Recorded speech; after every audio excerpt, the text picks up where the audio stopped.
and welcome to the RSBC Unseen podcast. My name's Juliet and I work here at RSBC. Today I'm joined by Alex, who plays Goalball. Alex, do you want to tell us a bit about yourself and what you get up to? Yes, so hello, I'm Alex. I'm 22 years old and I live in London. I'm on the high performance pathway for Goalball UK and I'm on the GB Women's Goalball squad. How long have you been playing Goalball for? For about 6 years now. Yeah, 6 years gone June, pretty much. So nearly 7 next year. Long time. Long time. So today Alex is going to be talking to us about different categorizations of sight levels in blind and partially sports and the impacts that has on the players. So Alex, can you explain a little bit about the different categories and sight levels in VI sports? Yeah, so we have a classification system that we don't really use nationally, but we do internationally. So it varies between B1 and B4. So B1 is where some players don't have a lot of useful vision, so it might be just shadow vision or light perception. That's pretty much all they have, or they've got no useful vision at all. And then we've got B2. Now B2 is a very, very complicated one because again, there's so in the classification it goes down specifically where you're a low B2 or a mid B2 or a high B2, and it's the same with obviously B1 and B3 and B4. So B2 is one of those wide ones where you're close to a B1 but you still have a little bit of useful vision, and I can't remember the visual acuities for this. Pretty much B2s have a little bit of useful vision. They might not be able to see distance or maybe be able to give detail. So for example, an example of goalball on a goalball court, you might be standing at your goal and you might not be able to see past the team area line, for example, or you might not be able to see past the halfway line. And then B2, pretty much a high B2, which I've been recently classified as, is pretty much having a lot of useful vision. So it's close to a B3. So I'm on a borderline B2, B3. So I have a lot of useful vision where what people can see at 60 meters, I can only see it, say 1 meter out of one eye. And then I can see out of 2 meters in comparison to 60 meters in the other eye. So I'll be able to see down the court, but I can't make out who is down the other end of the court, what their number playing shirt is, and what they look like. I can just about see figures, but I can see everything else around me. For example, the team area line in front of me, high ball line, and my wing line or my centre line as I'm positioned as a centre player. And then a B3, I believe, has a visual acuity of 360 or 660. I can't remember, one of the two. I know B4 is definitely 660 and above, and B3 is 660 below. So yeah, a lot of vision. It's a wide spectrum. It's hard to pretty much be able to describe what B1s to B4s are. But B4s are partially sighted people. So sadly, internationally, B4s can't classify due to them being deemed as two-sighted, but then being deemed blind to not play in Olympic sport or any other sport, pretty much. So they can't compete in either? In either, no. I'm not sure what the rules are for partially sighted football. I don't know if B4s, I've heard people say that B4s are allowed to be a goalkeeper, but I don't know how true that is because I don't play partially sighted football. So it's just one of those things that are different for each sport. And then actually the categories are named differently. For ball sport is how I phrase it. And athletics, for example, I think it's they class it as T11, T12, and maybe T13. Oh, okay. And then for swimming, it's S, so S11, S12, S13, I think it is. And again, just to make it even more simple. Yeah, so you have to technically convert all that into B, because as internationally they refer you as B1, B2, B3, but I don't know what it is again for swimming internationally. I don't know if they convert it or if they keep it the same. I think I've seen in the Paralympics they do keep it as S11 and S12 maybe, but don't quote me on that. But it's hard as well because a lot of we'll know a lot of blind and partially sighted people, your vision level, but then how you manage it and how you use it practically really differs. So if someone's a B2 or a B3, they might if you take two B2s with the exact same level of vision, they might still practically interact with that or use that completely differently. Yeah, so then definitely. it's hard to categorize it in sports where you are going to use it. Yeah, exactly. Yeah. I think it's like for example, where you've used the B2 is a B2, for example, could be better in the daytime where there's a lot of daylight, and they don't take that into consideration when they're testing you. Or the other B2 can be better in the dark because they're a lot more sensitive to light, for example. So it's one of those hard things that they don't take that into consideration, and they really mainly test us not on what we can see, like just figure wise. It's mainly like, so they test us with a letter E, and the E needs to face certain different directions. So the E could be facing upwards, downwards, left, or right, the normal way, right. And you have to tell them what way it's facing. Whereas that's not really realistic to obviously play in sport, because at the end of the day, we've got eye patches on and blindfolds. Yeah. So we're not really going to be reading down the other end of the court unless we're cheating, obviously. It's one of those things, is like they're testing us, but we're wearing blackout eye shades to make it equal. And these eye shades are not designed by players, they're designed by a company pretty much. So either way, unless those players are pricking holes in their eye shades, that's why we have refs to check the eye shades. Is at the end of the day, everyone's sight varies. Like when I got classified, it was really bright in the room and I was struggling. And that's why I kind of think it's down to like obviously like the brightness in the room. Like I could have, so they were debating, and like I was sitting in the classification room when I was in Finland, and they were deciding for about 5 or 6 minutes whether they were going to put me on a B2 or a B3, and I was just like, just give me an answer. And then when they said B2, I was quite surprised, but then when I look back on it, I'm not really that surprised anymore because it was quite bright in the room.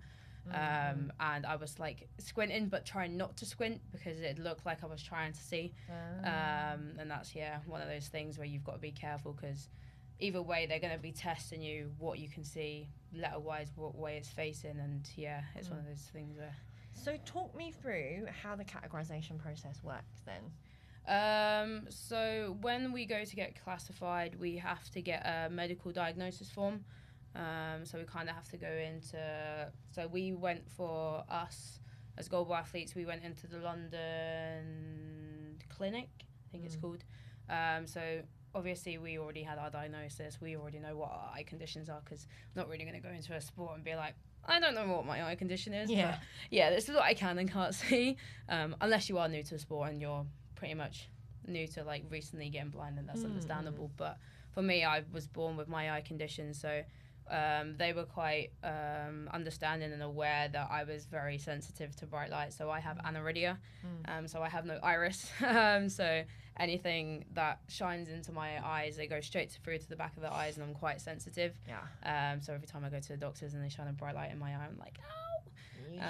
And they try and tell me to open up my other eye, and I can't. But so they were quite understanding. We did like visual field tests. They did like seeing how far the letter was and seeing what we can see, like A, B, and all those eye tests that they do normally in the hospital, where you've got the big H at the top and then sometimes it gets smaller. But like they didn't the letter chart. The letter chart, that's it. But they didn't use that. They actually just used a black screen with bold font on there and just tested us that way. And then they took pictures of our eyes.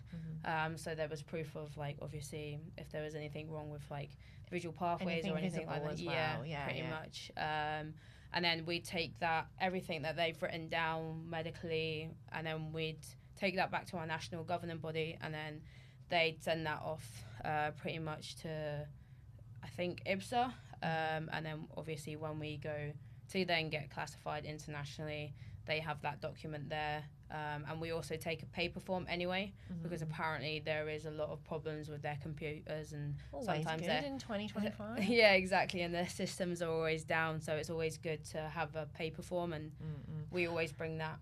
Can you explain who IBSA is for people that don't know? Yeah, so IBSA is the International Blind Sports Association. So they're in charge of all the sports in the blind community. So you've got obviously blind football, swimming, goalball, archery, for example. I don't know what archery is for classification. All sorts, pretty much. So they're in charge of judo. I forgot judo. So they're in charge of all international blind and visually impaired sports. And they pretty much say who qualifies for what event, and obviously decides about the classification as well, I believe. But I think it's either IBSA or the Paralympic Committee that decides. So IPC, International Paralympic Committee, they decide what classification is allowed in what sport, pretty much. Cool. So you go to like the medical clinic and get all of that stuff done. Is that kind of like the first step in getting categorized, and then it's like you get recategorized every time you go to compete somewhere? Yeah, so you'll get obviously your testing, and nationally, we actually have a British blind sport classifier. So they classify those that need to classify nationally, obviously in the UK. So you could get one classification, obviously from BBS, for example, in the UK, but then when you go internationally, it might be different. So I'm not sure if the testings are different for that. I personally haven't been classified by British blind sport. But yeah, I've heard some people have gone to get their national classification, but then go internationally and they, for example, come out as a B4 instead of a B3, or they've been classified as a B4 with BBS, but then they could be classified as a B3 or a B2. So it's crazy how it is, because then you're like getting led of like the information you're being given. So you're either a B3 or you're a B4 or you're a B2 or you're a B1 or you're a B2 or a B3, for example. Like, you just need to know an answer so that it's going to be the same. You're going to have to do the same tests nationally to be able to do the same ones internationally. So, but I personally haven't had that experience, so I don't know how they do the tests in there. That makes sense. So yeah, so when you get classified like at a competition, how does that work? So internationally, you pretty much, arrive a few days before you compete, and depending on when your schedule is, you could have, for example, your testing done in the morning, in the afternoon, or in the evening.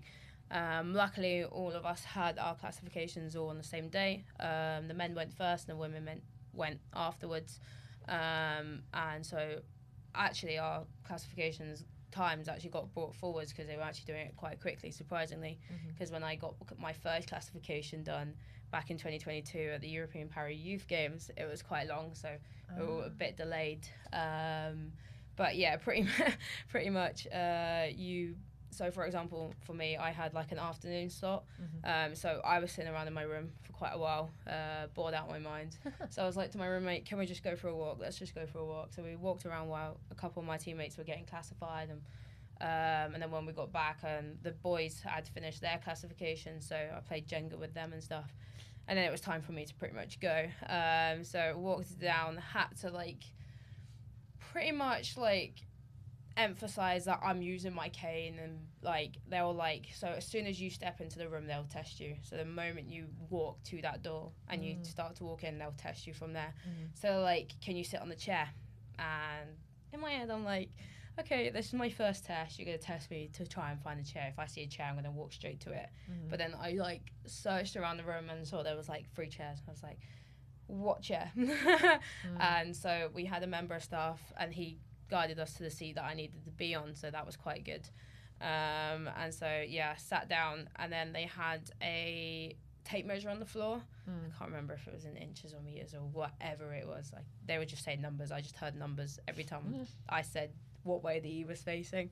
And so you sit down, and the key thing is to not lean forwards, because if you're leaning forwards, then you're obviously trying to look. So if you're obviously at a desk and you're trying to look at your computer screen, you're trying to see what's on there, you're going to obviously lean forwards, because that's natural for us to do.